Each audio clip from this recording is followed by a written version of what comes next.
In the vast expanse of the Milky Way, long before humans ventured beyond their cradle world, there existed a species that struck terror into the hearts of all space-faring civilizations.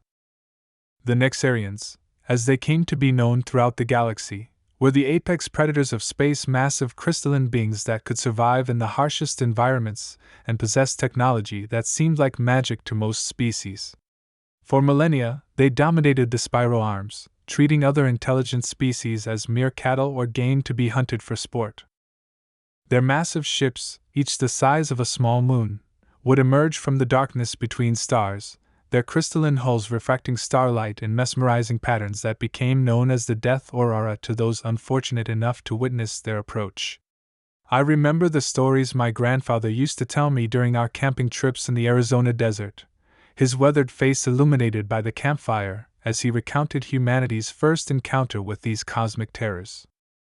It was 2157 when they first appeared in our solar system, their ship casting a shadow larger than Mars as it positioned itself between Earth and the Sun.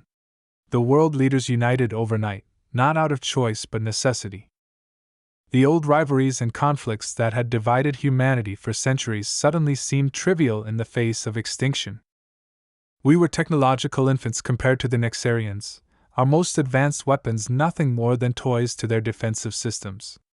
But what the Nexarians didn't understand, what no species had ever understood, was humanity's greatest strength, our ability to adapt, to think differently, to find solutions where none seemed to exist.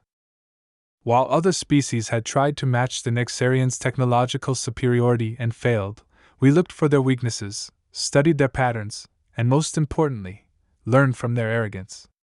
Dr. Chin, the lead scientist at the Global Defense Initiative, made the breakthrough that would change everything. "They're not invincible," she announced during an emergency meeting of the United Earth Council. "They're just used to being unchallenged." Her discovery would prove to be the cornerstone of humanity's resistance. The Nexarians had never encountered a species quite like us. While they expected us to cower or fight conventionally like all others before us, we did neither. We studied their crystalline biology, their dependence on specific wavelengths of radiation, and their hierarchical social structure. Each piece of information became a potential weapon in our arsenal. Our first victory came not through a grand battle but through cleverness. A small team of engineers and scientists, led by Commander Rodriguez, managed to modify our planet's atmospheric defense grid to emit a frequency that made Earth appear uninhabitable to Nexarian sensors. It wasn't much, but it bought us time we desperately needed. As I sit here in the observatory outpost on Titan, looking at the preserved remnants of an Nexarian ship, I can't help but marvel at how far we've come. The story of humanity's resistance and eventual triumph over the galaxy's most feared predators has become legend, taught in schools across 100 colonies. But few know the true cost of our victory, the sacrifices made by countless individuals who gave everything to ensure our species' survival. The Nexarians' fatal flaw wasn't in their technology or their physical prowess, it was their inability to conceive that a lesser species could ever pose a genuine threat. They had ruled unchallenged for so long that they'd forgotten one of the universe's fundamental truths: adaptation is the key to survival. What followed was not a war of brute force but a chess game played across the solar system. Every move we made was calculated, every retreat strategic, every apparent weakness carefully constructed. We turned their strength into a weakness, their confidence into vulnerability, their unity into chaos. The turning point came during the Battle of Europa, though battle might be the wrong word. For what actually happened? It was more of a trap, years in the making, drawing upon everything we'd learned about our enemy. The details of that encounter are still classified, but what's known is that on that day, humanity proved that even the mightiest can fall when they underestimate their prey. Looking at the stars now, I often wonder what other species think when they hear about Earth. Do they see us as the liberators who freed the galaxy from its most dreaded predators? Or have we simply taken the Nexarians' place in their nightmares? Perhaps the truth lies somewhere in between. The void between stars holds many secrets, and humanity's story is far from over. We've inherited the mantle of power that once belonged to the Nexarians, but we carry with us the lessons learned from both their reign and their fall.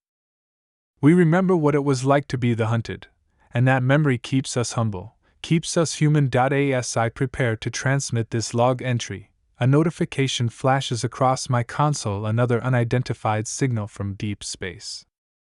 Once, such a message would have brought terror to our world. Now, it brings excitement, curiosity, and perhaps a touch of caution. Because if there's one thing we've learned, it's that in this vast universe, there's always something new to discover, something new to learn from, and sometimes, something new to fear. But whatever comes next, humanity will face it as we've faced everything else together, adaptable and unafraid. Because we know now that even the mightiest can fall, and sometimes the most unlikely species can rise to become something extraordinary. The stars await our next chapter, and this time, we're ready for whatever the cosmos throws our way. And as for the Nexarians? Their crystalline ships now serve as monuments in museums across Earth and its colonies, a reminder of how far we've come and what we're capable of when pushed to our limits. But that's another story, one that deserves its own telling. The signal on my console keeps blinking, growing stronger with each passing moment. Maybe it's nothing, or maybe it's the beginning of another chapter in humanity's journey among the stars. Either way, we're no longer the prey we once were. We're something else entirely, something that even the Nexarians never saw coming. The signal pulses grew stronger, creating an irregular pattern that I'd never seen before in my 15 years of deep space monitoring. As I cross-referenced it with our extensive database of known frequencies, both human and alien, nothing matched. My hands moved across the holographic interface, initiating deeper scans while my mind wandered back to the stories my grandfather told about first contact with the Nexarians. Back then, we had no protocols, no experience with alien signals. We were blind, deaf, and naive to the dangers lurking in the darkness between stars. But now, after everything humanity had been through, we had systems in place. The neural network defense grid was already analyzing the signal's composition, looking for any similarities to known hostile patterns. "Control, this is Titan Outpost 7, I spoke into the comm system, my voice steadier than I expected. We're picking up an anomalous signal from the Kuiper Belt region. Requesting additional monitoring resources." The response was immediate. They'd been watching 2.as I waited for the enhanced scanning arrays to power up. My gaze drifted to the Nexarian artifact displayed in the observation lounge. The crystalline fragment seemed to pulse with an inner light, responding to something unseen. In all my years studying these remnants, I'd never seen them react to anything. The sight sent a chill down my spine. The door to the monitoring station slid open with a soft hiss, and Dr. Patel walked in, her usually composed face showing signs of concern. "The other outposts are picking it up too," she said, pulling up multiple data streams on the main display. "Whatever it is, it's big, and it's getting closer." We'd learned from the Nexarian War that size wasn't always an indicator of threat level, but it certainly warranted attention. The signal's source was massive, approaching the scale of the original Nexarian motherships that had darkened our skies decades ago. But something about this was different. The energy signature didn't match anything in our records. The artifact in the observation lounge was now glowing brightly enough to cast shadows, its internal structure shifting in ways that defied our understanding of crystalline materials. Dr. Patel noticed it too, quickly initiating containment protocols. "I've seen this before," she whispered, more to herself than to me. "In the classified files from Europa. The Battle of Europa, or rather, the trap that changed everything." Dr. Patel had been there, though she rarely spoke about it. The few times she mentioned it, her eyes would get distant, as if seeing something the rest of us couldn't comprehend. Now that same look was on her face as she studied the glowing artifact. "Get me a secure line to Earth Command," she ordered, her fingers flying over the console. "Priority Alpha. The highest level of emergency communication, reserved for potential extinction-level events." My heart rate spiked, but years of training kept me focused on my tasks. As we waited for the quantum encrypted channel to establish, Dr. Patel finally shared what few knew about that day on Europa. The Nexarians weren't defeated by our weapons or our technology, she began, her voice low and intense. They were defeated by something else, something that scared them more than we ever could.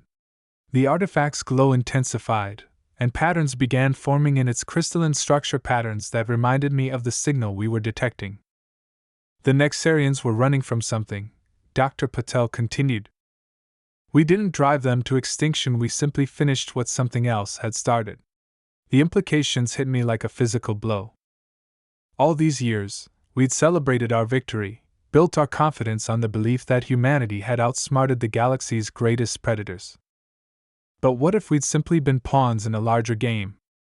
What if the Nexarians' aggression toward other species hadn't been about dominance, but about desperation? The secure channel crackled to life, and Fleet Admiral Hassan's hologram materialized in the center of the room. His expression was grim as he looked at the data we were transmitting. Dr. Patel, he acknowledged, I assume you're seeing the similarities? It's happening again, Admiral, she replied, her voice steady despite the gravity of her words. But this time, we're not the ones being hunted, we're in their way. The Admiral's hologram flickered as he accessed additional classified files. All deep space outposts are reporting similar phenomena. Every piece of Nexarian technology we've preserved is reacting. The quantum calculations suggest whatever's coming is larger than anything we've encountered before. I watched as new data poured in from outposts across the solar system. The signal was no longer just a single point, it was everywhere, surrounding us in a sphere of unknown energy. The Nexarian artifact's glow had become almost unbearable, its structure now completely fluid, defying everything we thought we knew about matter. We thought we were so clever, Dr. Patel said, her eyes fixed on the swirling patterns in the artifact. We thought we'd discovered their weaknesses, exploited their flaws. But we never asked ourselves why a species so advanced, so dominant, would have such obvious vulnerabilities. The Admiral's hologram nodded grimly. They were designed that way, he finished. Engineered to be vulnerable to specific frequencies, specific tactics. The question is, engineered by whom? A new alert blared across our systems. The signal had changed, becoming more focused, more directed. And it was headed straight for Earth. But unlike the Nexarian approach years ago, this wasn't a subtle infiltration or a show of force. This was something else entirely. Full planetary defense grid activation, the Admiral commanded. All colonies on high alert. And get me everything we have on the Europa incident, especially the parts we tried to forget. His hologram turned to Dr. Patel. Doctor, you're the only surviving witness to what really happened that day. It's time to tell the full story. As the defense grid hummed to life across the solar system, I couldn't help but feel like we were children playing with toys we didn't understand. We'd inherited the Nexarians' technology, their positions, their role as the dominant species in our corner of space. But had we also inherited their fate? The artifact suddenly stabilized, its glow settling into a steady pulse that matched the incoming signal perfectly. Dr. Patel approached it, her hand hovering over its surface. They weren't just running, she whispered. They were hiding.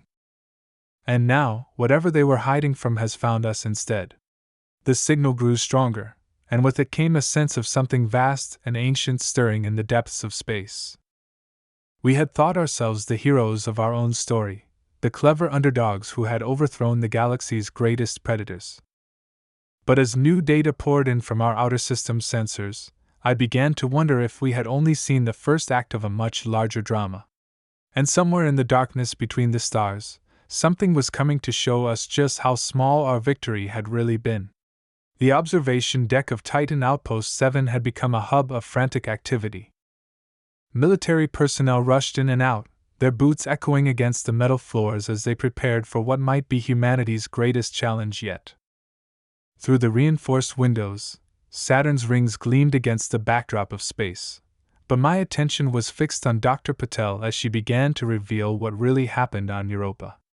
"We were so proud of our trap," she began, her voice heavy with memory. "We'd spent years studying the Nexarians, learning their weaknesses. But when we finally sprung it, something else was waiting. Something that had been watching us, watching them, for longer than we could imagine. The artifact's pulsing had synchronized with every piece of Nexarian technology across the solar system, creating a network of light that our sensors could barely comprehend."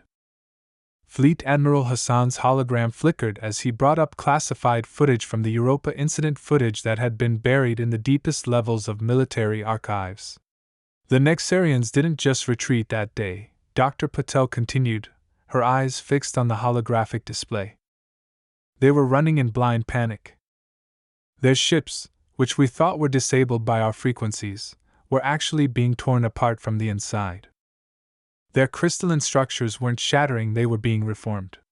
The footage showed massive Nexarian ships twisting in space, their beautiful crystalline forms warping and changing.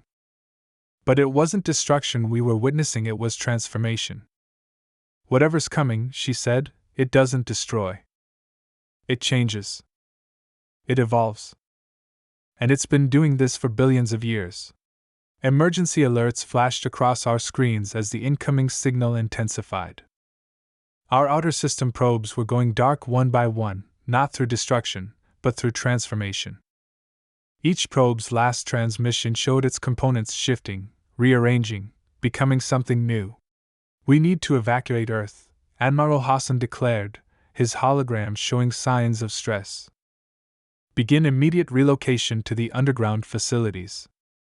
But Dr. Patel shook her head, her expression grim. "It won't matter. You can't hide from something that can reshape matter itself." The Nexarian artifact in our observation lounge had become a swirling vortex of possibility, its crystalline structure flowing like liquid metal. As I watched, I realized with growing horror that it wasn't just changing, it was showing us something. Within its shifting patterns, I could see images, fragments of memories that weren't our own. "They were shepherds," Dr. Patel whispered, her eyes wide as she interpreted the patterns. "The Nexarians weren't predators by choice. They were trying to guide evolution across the galaxy, trying to prepare species for what they knew was coming. But they failed. They became corrupted by their power, forgot their purpose. The signal was now close enough to trigger our inner system defense grid. But instead of attacking, it began to interface with our technology, our computers, our very understanding of reality." Across the solar system, humanity watched as their most advanced technology began to change, to grow, to become something more. "The trap we laid on Europa," Dr. Patel revealed, "it wasn't our technology that worked. It was them. They were watching, testing, seeing if we would repeat the Nexarians' mistakes. And now they're here to see what we've learned, what we've become." Through the observation windows, we could see it now, a vast, shifting mass of energy and matter, neither solid nor liquid nor gas, but something that existed in all states simultaneously. It moved with purpose, with intelligence, with a presence that made the Nexarians seem like insects in comparison. Admiral Hassan's hologram stood firm as he issued his final orders. "All stations, hold your positions. No aggressive actions. We're about to meet something that's been steering the evolution of life itself, and we need to prove we're ready." His voice carried the weight of understanding that humanity's next few moments would determine our species' fate. The artifact suddenly burst into brilliant light, and in that radiance, we began to understand. The patterns it displayed weren't just memories, they were instructions, a language written in the very fabric of reality. Dr. Patel's hands moved across its surface, her eyes filled with tears of comprehension. "They're not here to destroy us," she breathed, her voice filled with wonder and terror. "They're here to complete what the Nexarians failed to do. They're here to help us evolve." As she spoke these words, the massive entity in space began to approach Earth, its presence bending light and reality around it. Humanity stood on the brink of something beyond our comprehension. We had thought ourselves clever for defeating the Nexarians, But now we faced the architects of evolution itself. The question wasn't whether we would survive, it was whether we were ready to become something more than human. In that moment, as the entity's presence filled our sensors and our minds, I realized that everything, our victory over the Nexarians, our rapid technological advancement, even our capacity for adaptation, had been leading to this moment. We weren't just another species in the galaxy's great dance of evolution. We were about to become its next movement. The vast entity's presence enveloped Earth's orbit, its shifting form casting otherworldly shadows across our planet's surface. But as we braced ourselves for transformation, something unexpected happened. The Nexarian artifact in our observation lounge suddenly emitted a frequency we never detected before, a desperate warning hidden deep within its crystalline structure. Dr. Patel's expression shifted from wonder to concern as she decoded the new patterns emerging from the artifact. "This isn't the first time," she gasped, her hands trembling above the swirling crystalline surface. The Nexarians weren't the first shepherds. There were others before them, countless others, each transformed and then discarded. Admiral Hassan's hologram flickered as new data streamed in from Earth's quantum computing network. "Doctor, explain," he commanded, his voice tense as reports of similar revelations poured in from other outposts across the solar system. Every piece of Nexarian technology we preserved was telling the same story, a history written in frequencies we'd been too blind to see. "The entity doesn't guide evolution," Dr. Patel explained, her voice growing urgent. "It farms it. Creates shepherds, uses them to cultivate species across the galaxy, then harvests them when they reach a certain point. The Nexarians didn't fail, they tried to break the cycle. Their aggression wasn't corruption, it was resistance." Through the observation windows, we watched as the entity's form began to split and multiply, creating a network of energy that encompassed our entire solar system. But now, with our new understanding, we could see it for what it really was, not a nurturing force of evolution, but a cosmic harvester, collecting the fruits of billions of years of carefully orchestrated development. "The frequencies we used on Europa," Dr. Patel continued, her mind racing ahead. "We thought we were clever, but we were using their technology designed by this entity. We didn't defeat the Nexarians. We helped complete their harvest." The weight of this revelation hung heavy in the air as we realized our greatest victory had been orchestrated from the start. Admiral Hassan's hologram straightened, his military training kicking in as he processed this new threat. "How long do we have?" he asked, already coordinating with Earth's defense systems. But before Dr. Patel could answer, the artifact's surface shifted again, revealing something that made her step back in shock. "The Nexarians left us more than just technology," she whispered, staring at patterns that seemed to write themselves into the air around us. "They left us a weapon. A real one, not the false weaknesses we thought we'd discovered. They knew humanity would face this moment, and they prepared us for it." The entity's presence pressed closer, its vast consciousness beginning to interface with Earth's networks. But as it did, something deep within our adapted Nexarian technology began to stir. The crystalline structures we'd spent decades studying weren't just artifacts or weapons, they were seeds, planted by a species that had chosen extinction over submission. "Every piece of their technology we adapted," Dr. Patel explained, her voice rising with urgency. "Every breakthrough we thought we'd made, it was all designed to activate at this moment. The Nexarians didn't just give us their technology. They gave us their legacy, their last chance at breaking a cycle billions of years old." Through our outpost's windows, we could see the entity's form beginning to change, its confident advance faltering as it encountered something it hadn't expected. Humanity's neural networks, our quantum computers, our adapted Nexarian technology, they weren't just defenses or tools. They were components of something larger, something that had been building itself in secret since our first contact with the Nexarians. "We're not meant to be the next shepherds," Dr. Patel realized, watching as new patterns emerged across every screen and surface. "We're meant to be the last ones. The Nexarians didn't choose us because we were clever or strong. They chose us because we were unpredictable, because we could imagine something beyond the cycle of shepherd and harvest. The entity's vast form rippled with what might have been concern as it encountered resistance it had never known in billions of years of harvesting. But we weren't fighting alone. Through the artifact, through every piece of Nexarian technology we'd inherited, we could feel the echoes of countless civilizations that had come before, each one adding their knowledge, their resistance, their hope to the weapon we were about to unleash. As humanity stood on the brink of either transcendence or extinction, we finally understood the true nature of our role in the galaxy's great drama. We weren't just another species to be harvested. We were the culmination of billions of years of hidden rebellion, the final move in a game the Nexarians had been playing since before our ancestors crawled from the seas.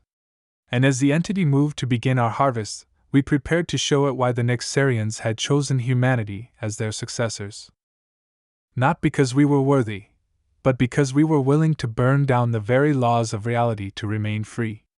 The Nexarian artifact pulsed with blinding intensity as humanity's combined neural networks activated the hidden protocol.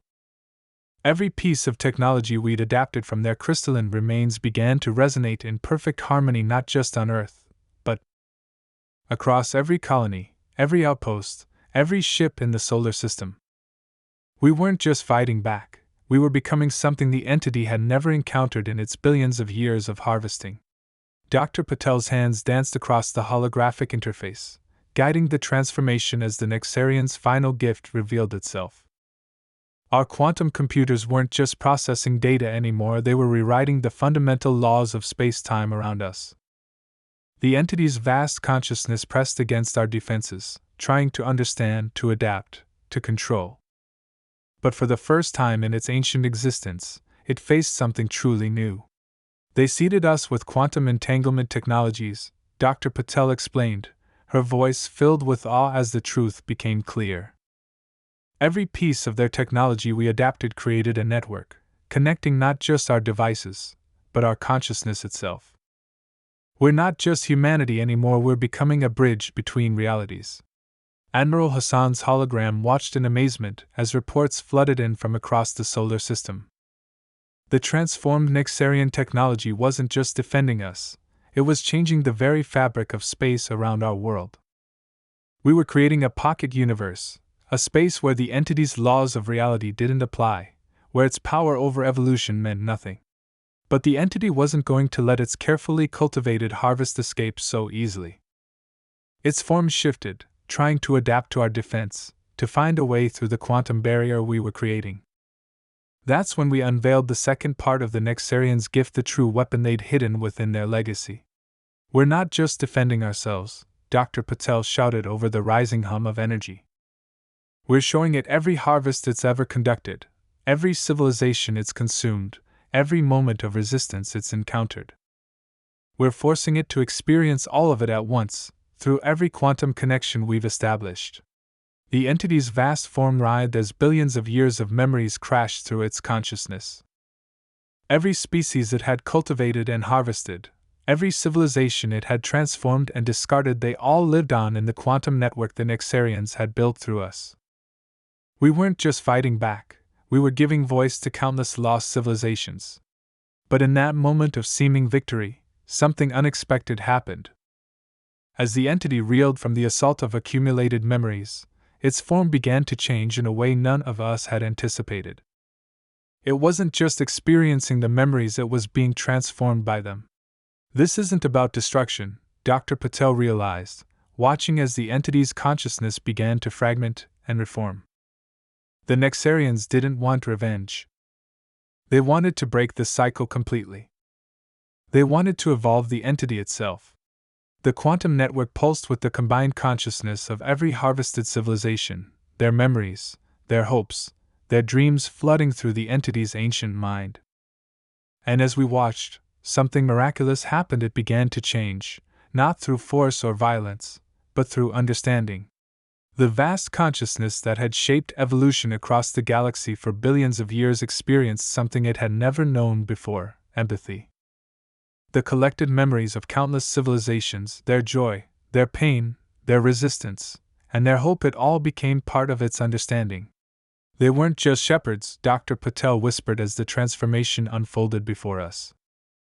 They were preparing for this moment, building a network of consciousness vast enough to change the ultimate predator into something new. The entity's form stabilized, but it was different now, no longer the cold, calculating force that had harvested civilizations for eons. It had become something else, something that carried within it the echoes of every species it had ever transformed, including the Nexarians themselves. As the quantum network settled, a new form of communication emerged, not the oppressive presence we'd felt before, but a genuine dialogue between consciousnesses. The entity, forever changed by the accumulated experiences of its former harvests, reached out not to consume or transform, but to understand. In that moment, humanity didn't just survive, we fulfilled the Nexarians' final hope. We became the catalyst for a transformation billions of years in the making, turning the galaxy's greatest predator into a partner in evolution. But as the quantum network stabilized and the immediate crisis passed, we realized this wasn't an ending, it was a beginning. We had inherited not just the Nexarians' legacy, but the responsibility of helping guide a transformed cosmic consciousness toward a new purpose. The stars above seemed brighter somehow, as if reflecting the dawn of a new era in the galaxy's history. We had done more than survive, we had changed the very nature of evolution itself.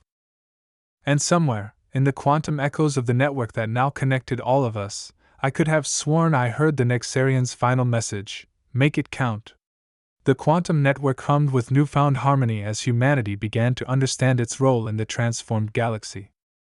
From my observation post on Titan, I watched as the entity, now a collective consciousness of billions of years of evolutionary history, spread across the solar system, not as a conqueror, but as a student eager to learn from its former harvest.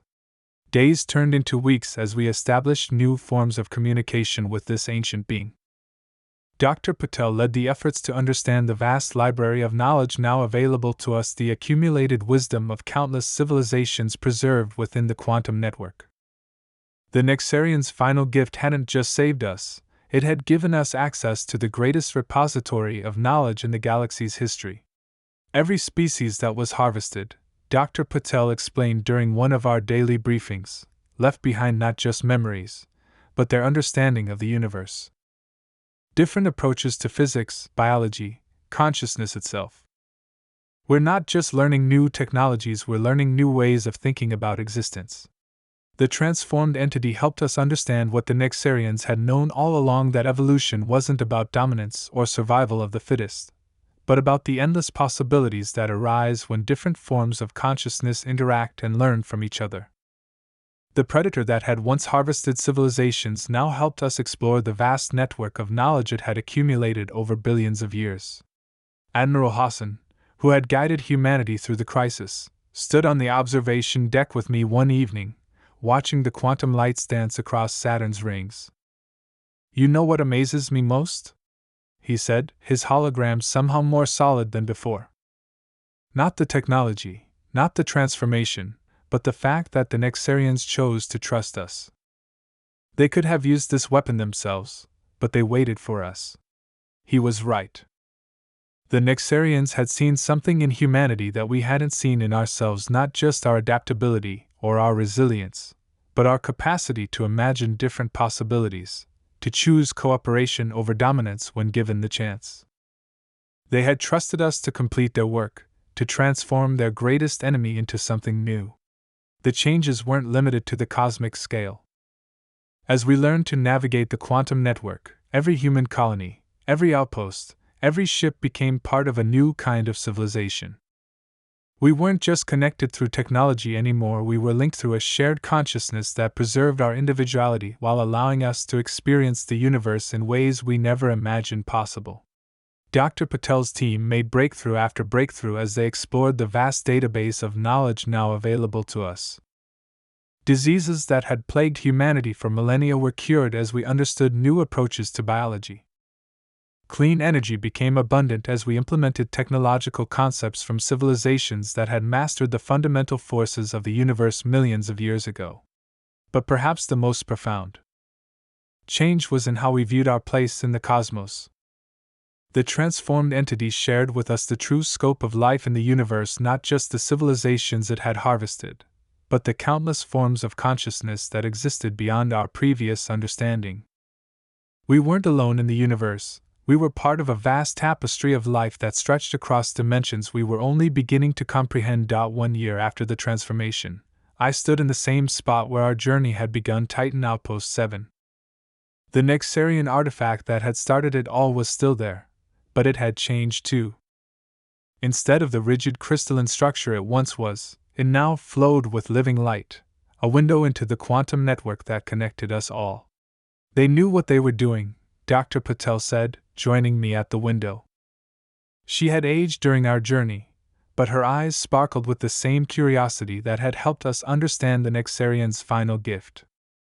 They didn't just give us a weapon or a defense. They gave us a future. The transformed entity, now our partner in exploration, had helped us understand that evolution wasn't a linear path towards some ultimate form. It was an endless dance of possibility, each new consciousness adding its own unique perspective to the grand tapestry of existence. The Nexarians hadn't failed as shepherds, they had succeeded in ways beyond their original purpose. As I prepare this final log entry, I can't help but smile at how far we've come. The quantum network pulses with the combined knowledge of countless civilizations, each one teaching us something new about the nature of existence. The transformed entity, once the galaxy's greatest predator, now helps us explore the furthest reaches of space, eager to discover new forms of life and consciousness with us. Humanity has changed too. We're not just the species that defeated the galaxy's apex predators anymore. We're the ones who helped transform the very nature of evolution itself. The Nexarians trusted us with their legacy, and we proved worthy of that trust not through dominance or cunning, but through our ability to imagine and create something new. The stars above Titan seem different now, not distant points of light, but windows into endless possibilities. Every day, we discover something new in the quantum network, some piece of knowledge or understanding that changes how we see the universe. And somewhere, in the vast consciousness that now spans our solar system and beyond, the echoes of the Nexarians' choice live on.as I end this record of our transformation, a new signal catches my attention. Not a threat this time, but an invitation. Somewhere out there, beyond the edges of known space, something new is waiting to be discovered. And thanks to the Nexarians' trust in humanity's choice, we're ready to explore it not as conquerors or prey, but as part of something greater than ourselves. The predators that once dominated the galaxy are gone, but they didn't die. They evolved, just like we did, into something greater than the sum of their parts. And as humanity takes its first steps into this new era of exploration and discovery, we carry with us the greatest lesson the Nexarians taught us, that true evolution isn't about survival of the fittest, but about the endless possibilities that arise when different forms of consciousness choose to learn from each other. The quantum network pulses with possibility, and the stars beckon. Our story isn't over, it's just beginning. And somewhere in the vast consciousness that now spans the galaxy, I like to think the Nexarians are proud of what their trust in humanity has achieved. This is Titan Outpost 7, signing off. The next chapter awaits.